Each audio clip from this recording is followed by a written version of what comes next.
La Mantinoise et la Mantinois, je voudrais vous souhaiter les vœux pour l'année 2020, des vœux de bonheur, des vœux de santé, des vœux de paix et des vœux de prospérité. Je ne le fais pas en tant que candidat, je le fais en tant que Martiniquais, en tant que Lamantinois, en tant que père de famille. Malcolm X disait que l'éducation est un passeport pour l'avenir. Et demain appartient à ceux qui s'y sont préparés aujourd'hui.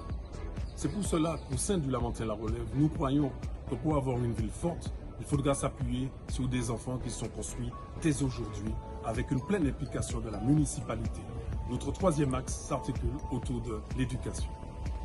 Nous avons un programme éducatif pour les petits Lamantinois. Celui-ci est au cœur du projet que nous vous portons. Pour réussir, nous avons appliqué la méthode suivante. Rencontrer les praticiens de la chose éducative au Lamentin, dont certains directeurs, dont certains enseignants, également le personnel qui est au contact direct avec les enfants. Nous nous appuyons sur des outils existants comme le PEDT, mais en les performant. Ce dernier couvre l'ensemble des temps de l'enfant, c'est-à-dire avant, pendant et après et en dehors de l'école. 4 grands principes du PEDT. Le droit à l'éducation pour tous et pour chacun, les luttes contre toutes les discriminations, la coéducation, responsabilité partagée entre les différents acteurs et également la cohérence éducative entre les différents temps de l'enfant. Un comité de pilotage issu du Lamentin-la-Relève vous propose 4 priorités pour l'accompagnement de nos enfants à l'école.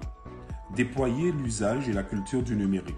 Il faut proposer des actions d'éducation aux médias, sensibiliser, accompagner les enfants et les parents à l'usage du numérique sur tout le territoire du Lamentin.